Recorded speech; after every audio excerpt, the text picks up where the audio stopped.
Dear friends, I hope this message finds you well. Last week's Parashas Vayera, we read of the dramatic story of Avram Avinu being visited by HaKadosh Baruch Hu, the first recorded act of Bikur Cholim, visiting the sick. Avram Avinu was post-circumcision, post-Milah. The Rebbe Shlomo makes it exceedingly hot outside. This way, Avram Avinu would not be, quote-unquote, bothered by any guests, would be able to focus on his recovery. And Rashi HaKadosh points out that, in fact, it was the third day after Avram Avinu's bris. Incredible. Why third day? That's apparently the most painful day, the most difficult day in the recovery. And that's why HaKadosh Baruch Hu wanted to make sure that Avram Avinu would not be bothered and would be able to focus on his health, be able to focus on his recovery. And the Heilige Chart Rebbe, who was the son of the Rizhiner, asks an interesting question. He says, I don't understand. How do we know that it was the third day? I know it was the third day. Maybe it was the first day, the second day, the fourth day, the fifth day. How do Chazal know that it was the third day after the Bris Milah? And the Chart Cover says something so beautiful. And he quotes two halachic concepts. Halachic concept number one is that when a person ultimately wants to perform a mitzvah, but is precluded by circumstances beyond his or her control from doing so, HaKadosh Baruch Hu counts it as if the person performed the mitzvah. The concept of machshava kemaisa, that an intent, a sincere intent to spiritually self-actualize, a sincere intent to serve HaKadosh Baruch Hu that cannot materialize because of circumstances beyond your control, HaKadosh Baruch Hu counts that as if you performed the act. That's concept one. Concept two, says the chart cover, is that every single time a Yid does a mitzvah, every single time a Jew does a mitzvah, he or she creates a malach. They literally create an angelic presence, an angelic entity, an angelic force in this world.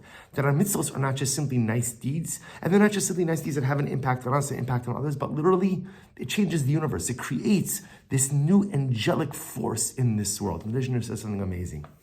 He says, Avram Avinu, after the Bris Milah, had wanted to do the mitzvah Achnas Asarchim. And he wanted to do it the first day, but there were no guests. He wanted to do it the second day, and there were no guests.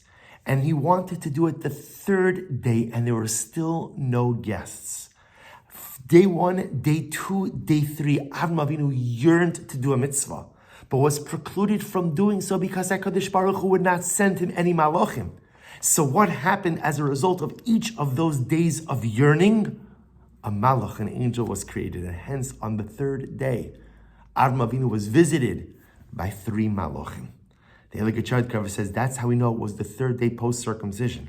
Because Avram Avinu had been yearning for 3 days, and therefore it was as if he performed the mitzvah for 3 days. As a result, had created three malachim from those 3 days of yearning. Three malachim show up, third day post-circumcision. A beautiful and incredible idea. Now, of course, it's a beautiful vart in the pasuk, but I think that Chart Cover was teaching us two incredible concepts. Number one, the power of yearning. The power of yearning.